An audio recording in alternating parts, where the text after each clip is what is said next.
The Datavana podcast, hosted by Lon Wax, features visionaries, leaders, and really smart people who join our hosts to converse about marketing, sales, operations, and everything that data ties together. We focus on practical examples, stories, and horror stories, centering around what data nirvana looks like and what the path is to achieve it. Hey everyone, this is Jamie Muirhead, SVP of Sales at Ringlead, taking over for Alon Wax today. Today we have a super special guest, really excited to have him on the show, Nick Mehta, CEO at Gainsight. We always ask on this show, if you weren't who you were, a high-profile CEO at a successful company, congrats on the most recent acquisition, obviously, with Vista Equity. And you also couldn't be a Pittsburgh Steelers football player. Who would you be? Who would Nick Mehta be, and why? It's interesting. I think so. I have my life is a strange combination of several things. You've alluded to a couple of them. Obviously, very passionate about SaaS and customer success. Very passionate about football. I grew up in Pittsburgh, so huge Steeler fan. Very passionate about my family. But then the fourth kind of realm of Nick Mehta's mind, and I'm also passionate about all the pop culture stuff and talk to you about Taylor Swift and things like that. But the where my mind goes at night is I'm geekily into science, and specifically kind of like the edge between science and philosophy, kind of like quantum physics and math, and like what is reality and consciousness and time, and that's what I read about at night. So by day I'm a SaaS person, by night I'm a philosopher, I guess. So that's pretty interesting. I actually have a degree in philosophy. Let's talk. I love it. It's something that I kind of lean on throughout really all kind of facets of my life. It's it was definitely hard to tell my parents that that's what I was doing, and spending all of their hard-earned money on going to college to get a degree in philosophy. But I think it worked out. I think having a fundamental understanding of the way things work, both just kind of logically, but also focusing on ethics and morality and things like that, I think is pretty interesting. I find that's interesting. Yeah, I didn't know that. It's tremendously helpful in business, because business is all about making decisions. Yeah, and it's about people and right. Yeah, understanding ethics and morality, understanding how you decide what to do, what your goals really are, and basically be able to think about thinking. And I think sometimes it leads me down rabbit holes late at night, but it actually probably is practically helpful at Gainsight as well. I think it's definitely practically helpful. I actually talk about it often, and just understanding, kind of doing like traditional SWOT analysis and other things, premises, conclusions, like where are you trying to get to, exactly, and understanding kind of the framework that you're living in and building upon that. Super cool. Definitely wasn't aware of that. That kind of the similarity that we had there. As following you, it's interesting. I think we've talked about this briefly in the past, but I started with Ringlead. I was the 5th employee back in 2012, and literally the first event that I went to was a Gainsight event. And I think it was actually still Jay Barra, right? And it was Dan Steinman. There was like maybe 12 of us in a room. Dan had just came from Marketo, right? And I was super new to SaaS. Ringlead was literally my first W-2. I did some entrepreneurial stuff in the past. I owned restaurants and some things, in my younger years. But it was definitely my first introduction to SaaS. And so the idea that customer success was something new was kind of surprising to me. It was so obvious. It was like, yeah, you're renewing customers. It makes sense to do that. And my takeaway from that meeting, one, Ringlead at that stage had literally 6 employees. We didn't have a customer success department. It was one of the first things that we took back and said, hey, we actually had, it was a much more transactional business back then. We had, still a couple hundred customers, but we really leaned in to customer success. And the first event that we went to was, was Pulse. I'd love to get your feedback. Obviously, you guys really do get credit. I think that you should, for building the customer success segment. You literally wrote the book. With the successful exit, what could you really lean on that was the most kind of fundamental thing to building that to that category? And if you were going to go out and build a new category, kind of what mistakes would you learn from, and what would you avoid, and what would you really kind of narrowly focus in on?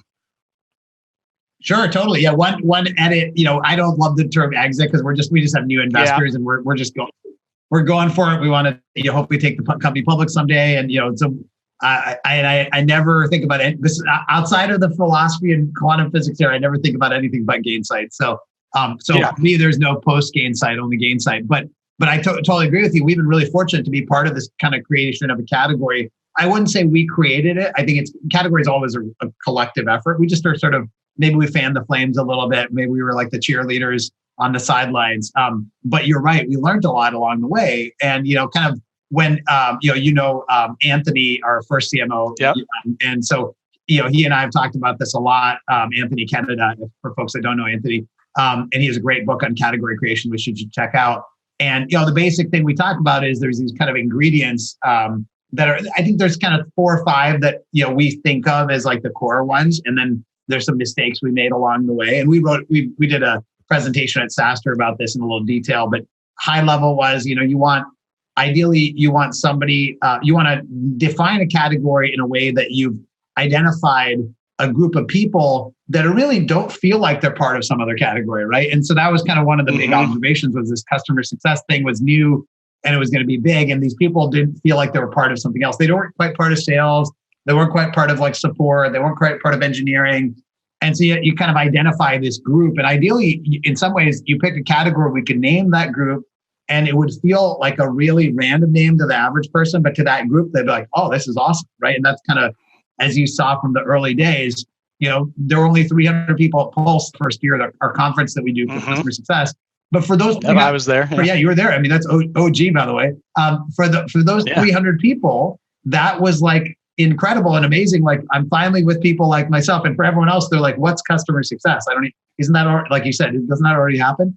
And so that's kind of one observation: is you want to kind of pick a category and name it in a way that to the outside world it feels like random and kind of niche, and to the inside it feels like, oh my gosh, finally, I have my home, right?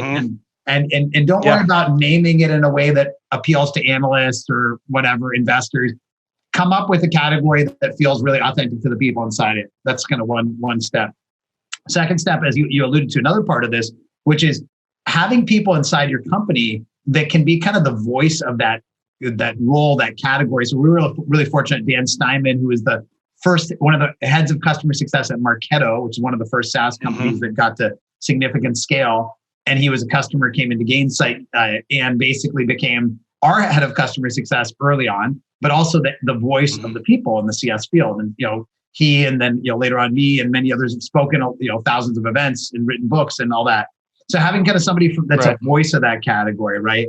The third ingredient is really realizing that categories are about not about your company, but it's about the people in that category and their kind of job and their sort of mindset. And so when you build content and when you do events, focus on the people, not just your company product. So as an example, you're writing a blog post in Gainsight world. The blog post is not 10 things to look for in customer success software, right? That's a fine blog post, but that's not really category creation. The blog post is 10 things to negotiate when getting your first customer success offer, or 10 things to look for in choosing the right CSM, or 10 things to think about in designing a comp plan for CSMs, right? So it's not about Gainsight, it's about the people in the category.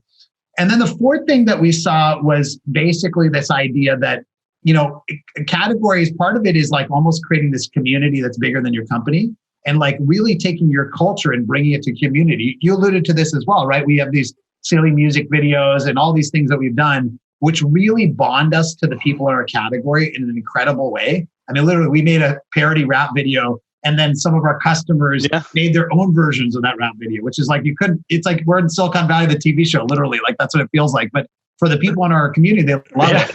And the last one, which probably ties this all together, is being willing to kind of put yourself out there and be vulnerable, like as the CEO, as the leader, as one of the people in the company creating the category. I've done lots of silly stuff. I've talked about some tough stuff in front of thousands of people, like feeling lonely as a kid and things like that, and really being willing to be vulnerable. So those 5 things, which is basically defining a category that you're willing to make it feel niche early on, having somebody or more people in your company that can kind of be the voice of that category, making everything you do be about them, about the people, not about your company. Really thinking through how you can bring your culture into your community or category, and then being vulnerable yourself. Those are the 5 things we learned in this process.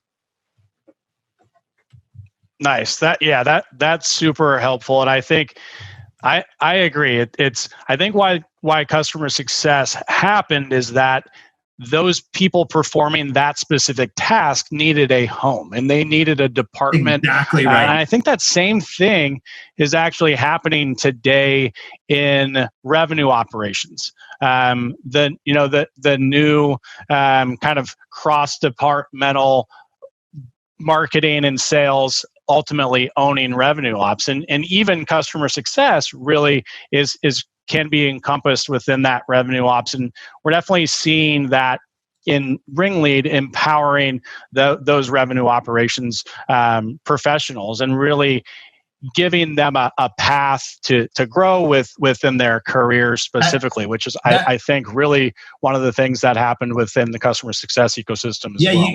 You nailed it, because I'm familiar with that space and the space you're in, and I think that's a real trend, especially people listening or in that field. The parallels are pretty significant, because customer success, the people that are in that field, they had jobs before, right? So they were called account managers or technical account managers or support engineers. And they weren't necessarily given the same level of strategic value and credibility and importance and career options before. And then the business changed such that customer success mattered and create this whole kind of new profession. And I see the same thing. Obviously you've got sales ops people, and you've got, marketing ops people, and you've got CS ops people, and maybe some of them were considered more tactical before, but now as people build a more integrated revenue organization, including at Gainsight, RevOps is so important. And my head of RevOps, reports directly to me because it's a super important job at Gainsight and probably lots of other places. That's pretty funny. One of my specific questions was going to be, where does the RevOps function sit at Gainsight, and who ultimately owns it? So that's super cool. So one thing I want to kind of touch on, which was another, I think, timely LinkedIn post you made, and I actually posted on it that I couldn't wait to talk to you about it, was you actually said that you made a post very succinct on LinkedIn that said, it's incredible how many businesses toil away in operational mediocrity with the excuse that our data is messy. And one, I'd love to know, there was obviously a catalyst behind that it's something happened to get you to make that specific post. If you don't feel comfortable sharing, obviously, that's cool. But I thought that was really interesting in that, today here as a guest on the Datavana podcast, obviously data being messy is top of mind to you. So I'd love to just kind of get your feedback on where that post came from. Yeah, it's incredible. It's funny because I do think that there's a lot of companies out there that, I'll meet with a CEO and I'll say, tell me about your product, and they'll say, oh my God, we're so innovative, we're changing everything and shipping all this stuff. And there was so many challenges, we fought through them. And I'll say, tell me about your culture. And they'll say, this is amazing, we have this awesome culture and we have so much connection and belonging. And I'll say, tell me about your sales process. They'll say, it's awesome, and we fight through all these challenges and we still do great. And they'll be like, tell me about your data. And then they'll get all sheepish and be like, our data is really a real challenge, real struggle right now. And I kind of feel like that is a complete, excuse my French, BS answer, because it's 2020 and data is critical to running your business. And are we really going to be in 2030, 10 years from now, and have flying cars and artificially sentient beings and all this stuff, and we have 5 different versions of the revenue field in Salesforce and we can't figure out which one's right. That's not possible. So we are absolutely going to have to solve this. And I was actually talking to one of our customers yesterday, and she's like, we're finally getting attention internally around getting data right in our company. And I was like, that's what's happening right now in 2020 in particular, because you can't really do all the stuff people need to do in the RevOps world and the customer success world without good data. So I think companies are really investing right now in data. But yeah, it's inexcusable, and you're literally running a JV company if data is not a strength of your company, in my opinion. I agree.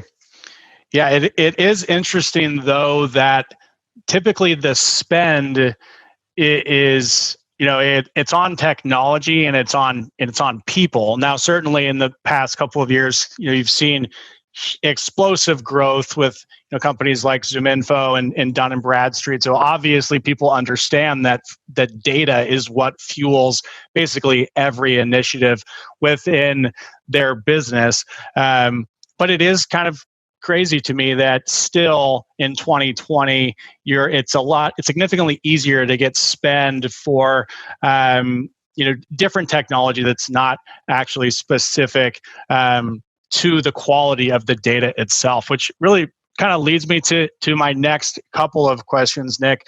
How do you see data uniquely impacting the customer success segment? I know you and I have personally spoken in the past about this. Obviously, data quality, if they have poor data, it's potentially hard to realize other investments in technology. Where do you see that today, and kind of what's the trend that you can speak to there? Totally, yeah. I think I'll make 3 points. So tactically, I think every person that's managed customers has dealt with the challenges of bad data. Who are my customers? What products do they own from us? Which ones do they not own? When is their renewal date? How much are they spending with us? Right? What issues do they have right now? Are they using our product or not? Right? So those are all kind of, you think of those as your blocking and tackling foundational stuff that has to be there. And obviously we help clients with that.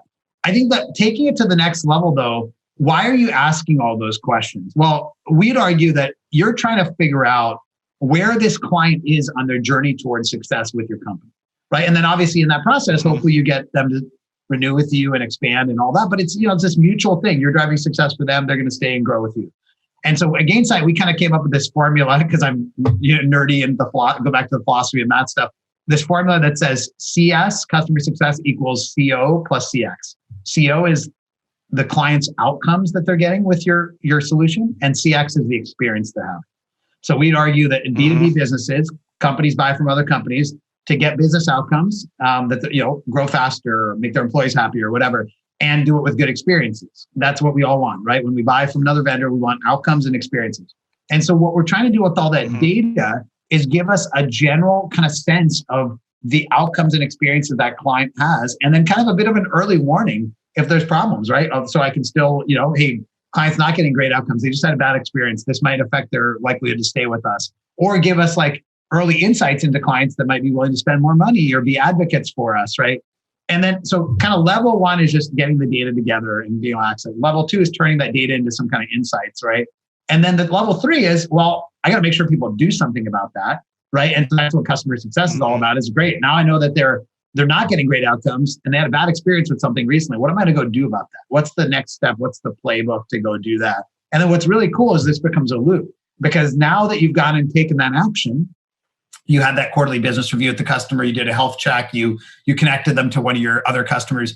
Then you can see, did that make things better? Are they using the product more now? Are they more likely to renew? And then you can actually really fit, kind of like in sales, where you try a bunch of things, right? You see, okay, SEs that demoed early versus demoed later, or if we quote pricing on the first call versus hold it back, and you can see kind of what's your likelihood to close that deal. Same kind of concept, where now I can say, okay, based on all the strategies, which ones are driving higher renewal rates, higher expansion in my business? So get the data together, turn that data into insights, turn the insights into action, and then the action turns into more data. Yeah, that's definitely great.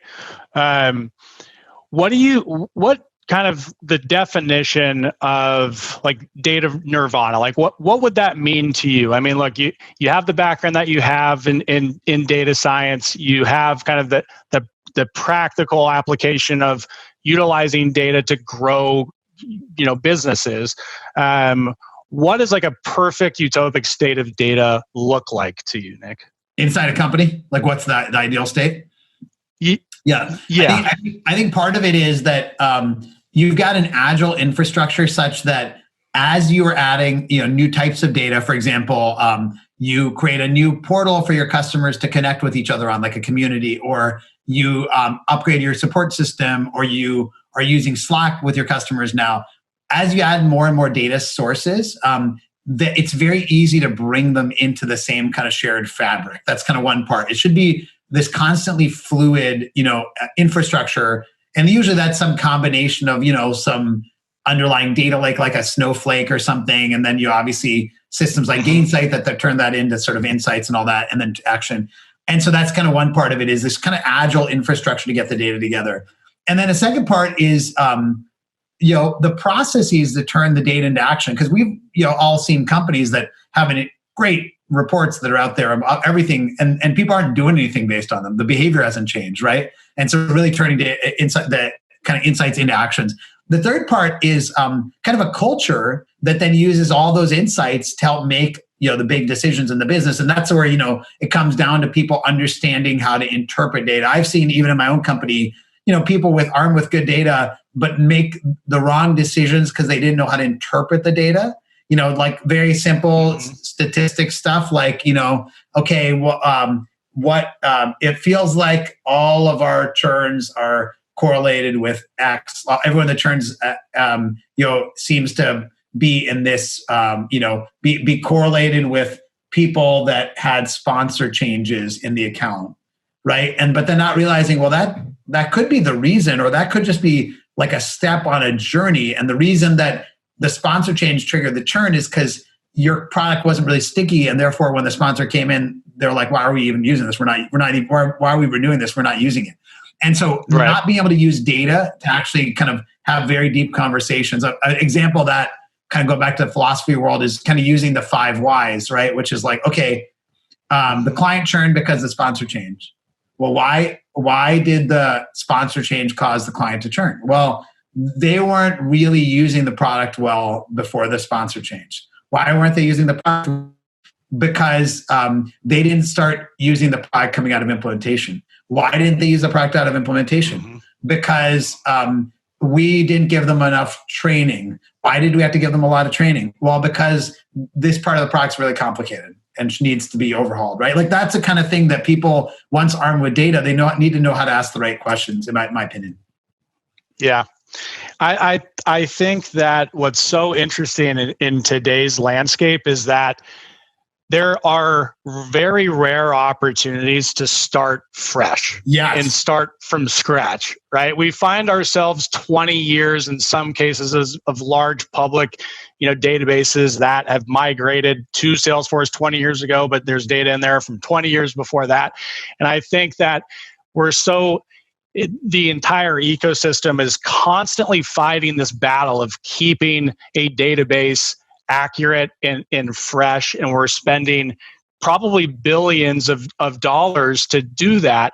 And that's the biggest that I think is not having a prescriptive methodology that the entire ecosystem kind of lives and breathes in terms of solving that specific data decay challenge. Because once you solve that specific challenge in that point in time, and then you can prescribe a methodology that analyzes all of the interactions, how data is changing. Traditionally, that's at ingestion sites. It's being manually edited, systems that are syncing to it, that are making those changes. And by actually identifying those, then you can, again, do things like ensuring that the data is enriched in real time. So then you can reformat the data, you can restructure it, you can do core data hygiene things like lead to account matching, duplicate prevention, and routing. And the thing that going from 2020 into this new decade, there's going to be a much more granular and laser focus on how to operationalize the data, because now we have all of these machines of keeping data sets fresh. So the data decay challenge is actually becoming less of a universal challenge, but now operationalizing that data, harmonizing the data sets from these very successful, powerful third-party data providers against harmonizing that data against existing CRM and ERP systems and marketing automation systems. I think that's where we're going to see, the opportunity to really turn this kind of, unwieldy ship, or even, sinking ship around. And I think that's why it just resonated so much when you made that post, because it is ironic that we can do so much highly sophisticated things technologically, but we still can't get the company information of Apple to have the right address in someone's Salesforce.com. I mean, it's incredible. It's incredible. It's incredible. I like, by the way, I like the phrase you use just to hit on that. I love data decay, because I do think you hit on it. Yeah. Like, people often try to solve this with a one-time project, and then the data just decays, right? Versus solving it as a sort of systemic problem. Yeah. So Nick, over the last 10 years, has there been like one thing that you can remember as it relates to data where something really bad happened, like a horror story around like you got data wrong, or someone was called that shouldn't have been, that led to a kind of a blow up type of thing? Like, do you have one or two of those kind of horror stories that you'd like to share? Yeah, let me think about a horror story. I think we all had embarrassing stories, in past lives, pre-Gainsight, and this sort of inspired me to kind of think about Gainsight. I remember being product manager at a big company, Symantec, and I would go, or I was a VP, like general manager or something, and I was going to see a client, and I was with the sales team, and about talking about a big expansion, and of course the client meeting turns into all the issues they have that we didn't even know about, that lack of it probably support you about them, we didn't know about them. So that's kind of I think something a lot of people can relate to, is being blindsided. That's a real issue that a lot of people struggle with, is being blindsided at a client, which is pretty embarrassing, because and also has an impact, right? Because if you knew in advance, you'd be prepared, you'd have all the information at your fingertips. But if you didn't, you'd just sort of be stuck there and try to spin it on sort of real time. I think another example is that you can let me think about this. We have made, even at Gainsight, very tactical errors. I wouldn't call them nightmares, but they're just embarrassing. Because obviously, especially given who we are, right? We want to be experts at all this stuff. And so I remember we created one of our technologies lets you automate your customer communications. It's called Journey Orchestrator. It's really, really cool. But because of a data issue, to your point, we emailed a welcome email, like one of the first things with this new technology, to all of our customers, not just the new ones, but all of them, right? And it's kind of one of those little things, whatever, nobody minds that much. It's not really, but it's still kind of embarrassing, and I think a lot of us have been through some of those embarrassing situations where you're like, oh, that's not putting our best foot forward, And I think maybe the third kind of category is when you make a decision based on faulty data. And that's probably where the impact is the biggest. Yeah. Where you I think an example that is kind of probably ties into your world a little bit is, I would argue that we have made suboptimal segmentation decisions in our business. None of them were nightmares, but more we could have done better by having better data about our customers in terms of some of the firmographic and other information. Also, having that data kind of linked together between different sources. You end up in very coarse things like, oh, everyone over this number of employees has this treatment, everyone under has this. But it's such a generic treatment. Very draconian. Very draconian. And so it doesn't really align to their needs, nor necessarily their economic value to you. And so I would argue that our segmentation over the years has been suboptimal because of a lack of good data in the world that you live in. So. And I think what we see oftentimes is it's not that you don't have access to that data. you haven't successfully operationalized it. You probably have, subscriptions to data providers that are going to help fill in that information that you can then build more sophisticated kind of conditional based, nested logic based segments. And we run into that often. It's actually one of the first things that Ringlead does is we do that analysis and then kind of make some prescriptive suggestions. So yeah, that totally resonates with me. In the past, 3 to 4 years, if you guys have kind of hit different velocity cycles, is there anything that you kind of leaned on from like a go-to markets perspective as it related to data? Like any sort of kind of transition or growth that you saw by doing something differently with leveraging the data assets that you always had access to? Yeah, it's interesting. I think that, actually, I'll tell you one we're going through right now, literally, which is, we just partnered with an investment firm called Vista Equity Partners. They're a great firm to help companies grow and, kind of go to the next stage. And they've got all these best practices, as you and I were talking about in the kind of warm up to this session. And one of them is to have a really strong database of your total addressable market. Yes. They call it customer and prospect database, CAPDB. And so basically, this is something we ourselves have been working on for the last few years, because you can imagine, given what we do, what we want to know about is who are all the customer success organizations out there? How mature are they? Are they ready for software? Are they ready for Gainsight? And so there's a lot of kind of things you can do. You can take the company data that's out there in lots of different ways, and then you say, okay, well, let's add in data about CSMs, which you can kind of scrape that data or manually collect it, and then you can bring in all kinds of other signals about, let's say funding the companies have raised or events they've had and stuff like that, right? So you can kind of build this thing. So our RevOps team, there's one of their crown jewels, is they built this over the last few years.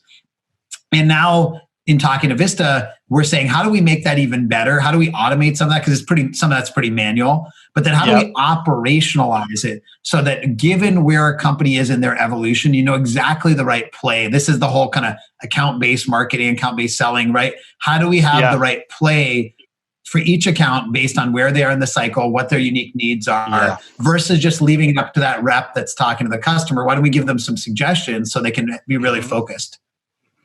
Yeah, we see that often. And I think the companies that are really innovating are taking it to the next level. I mean, ideal customer profile analysis and total addressable market mapping, scoping certainly is that fundamental and foundational layer, but really the propensity to buy is what you're looking for. You need to score those different targets, understanding who's, all of the companies that could buy, but then narrowing down the companies that are more likely to buy.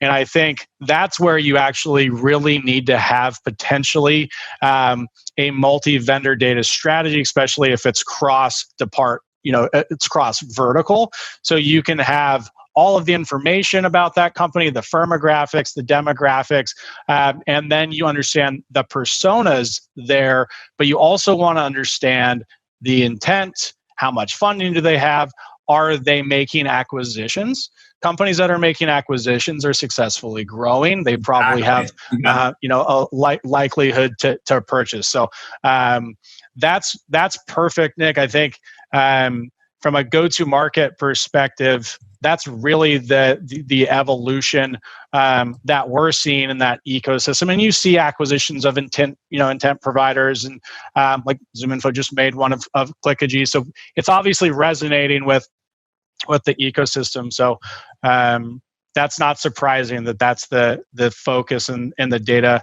the data strategy from your new revised GTM with Vista. So with that, I wanted to ask one final question, and then we'll be able to wrap up for the audience today. Obviously, with the recent Vista acquisition, you're a successful person. You've been successful your whole life. And is there a specific thing that you lean on from like a philosophy? Obviously, you've mentioned that you have that kind of philosophy background. Is there a specific mantra? Is there a specific spiritual kind of, what's driving that? Is it, just leave it with that. Kind of what's that one specific thing that keeps you going, that wakes you up, that motivates you, that you kind of embody success personally? Yeah, I mean, there's because I do one downside of being into philosophy is it's hard to always find one thing because there's so many things.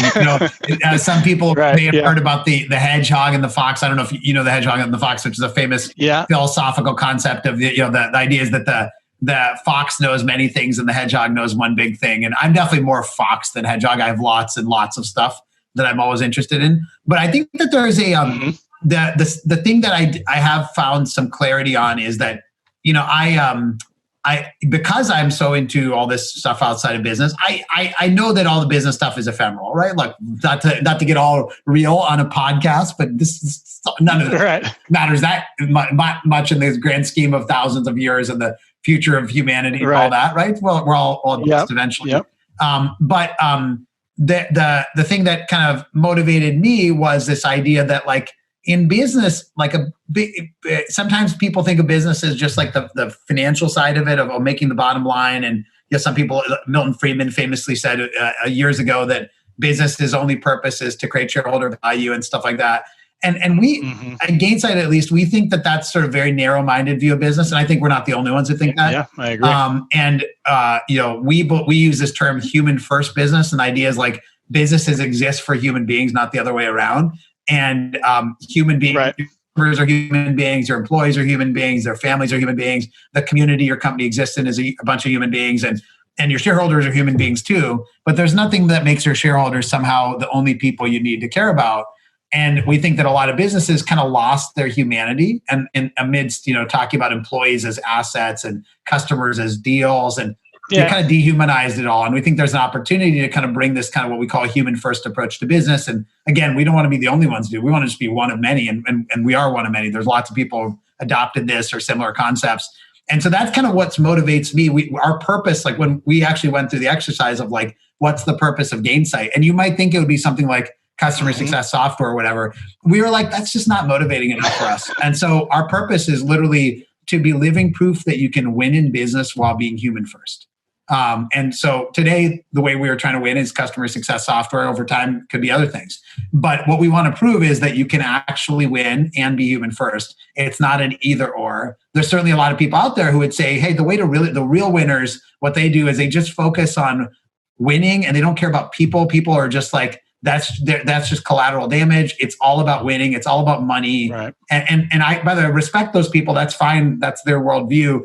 That's just not my worldview. So that's kind of what motivates me. That's beautiful. It's a beautiful response. Thank you, Nick. Thanks everyone for listening. Nick, hopefully we can connect again soon. This has been a wonderful experience, having this conversation with you today. So look forward to speaking with you again. Sounds good. Thanks so much.